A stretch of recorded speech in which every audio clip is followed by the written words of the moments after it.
Bonjour, aujourd'hui dans la série Le coup gagnant, je vais traiter d'un motif stratégique qui apparaît parfois en finale et qui peut rapidement devenir un motif tactique. Je ne vous en dis pas plus pour le moment car ça va bientôt être à vous de le repérer. J'ajoute simplement qu'on peut facilement passer à côté de ce thème quand on ne le connaît pas.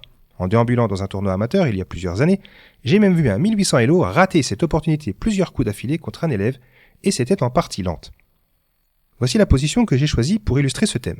Elle est tirée d'une partie jouée en 1949 entre O'Kelly de Galway et Wood, très haut blanc. Vous pouvez mettre la vidéo sur pause si vous voulez chercher le coup gagnant.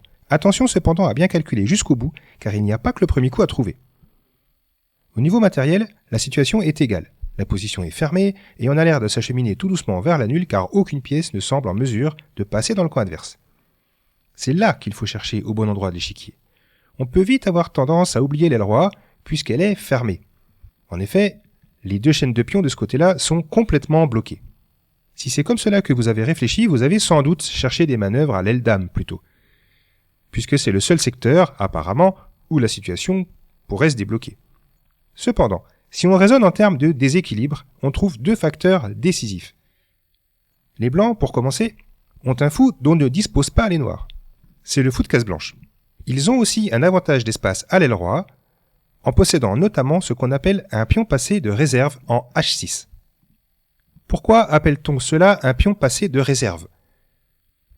Eh bien parce qu'il ne faudrait pas grand-chose pour qu'il devienne un pion passé très dangereux. Si le pion H7 disparaissait, il ne faudrait que 2 coups au pion H pour arriver à promotion. Raisonnons de manière schématique. Est-ce qu'on dispose d'un moyen quelconque pour parvenir à cet objectif ? Eh bien oui. On a ce qu'on appelle la percée. Les pions seuls ne peuvent réaliser cette percée, puisqu'on l'a dit, ils sont bloqués. Mais le fou de case blanche est là justement pour faire la différence. Pour que ce fou rende possible la percée et libère ainsi le pion H6, il faut qu'il vienne en H5. Les noirs ont le choix entre deux options à ce moment-là, soit ne rien faire, soit prendre le fou. Mais s'ils prennent le fou, cela libère le pion G, qui peut à son tour se sacrifier, et on va obtenir le déblocage de notre pion puisque le pion H7 va disparaître.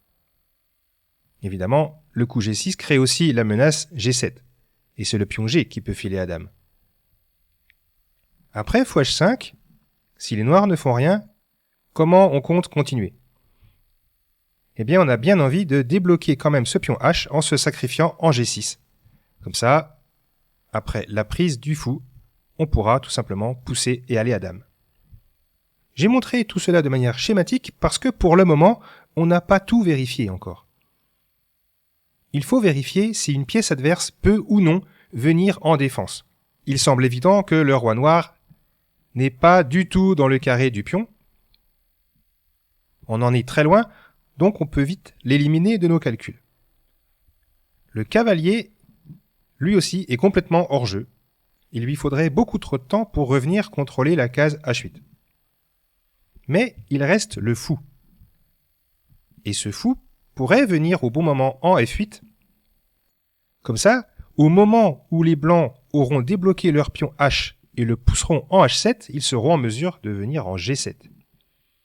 Par conséquent, avant de jouer notre coup, on doit trouver un moyen de supprimer cette ressource défensive. Comment faire pour que ce fou ne puisse pas venir défendre ?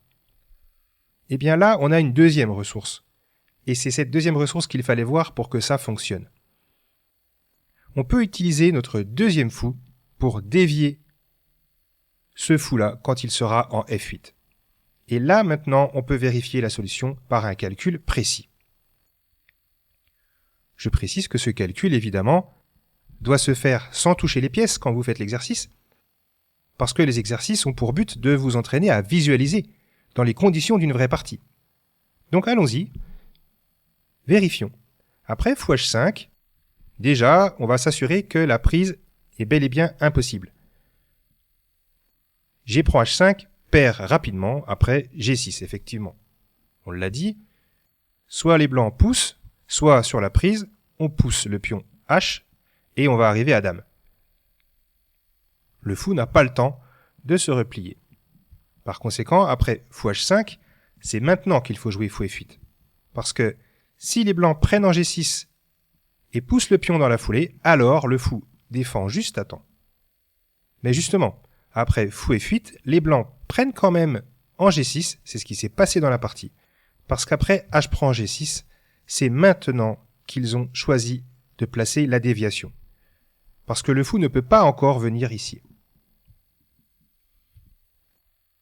Par conséquent, fou B4 gagne dans cette position. Il n'y a aucun moyen d'éviter cette déviation. Les noirs sont obligés de prendre le fou en B4. Et après H7, les blancs ont fait une dame et ont fini par gagner cette partie facilement avec la dame contre les deux pièces mineures. Donc voilà, ça sera tout pour cette vidéo et pensez bien à chercher même du côté où la position semble fermée.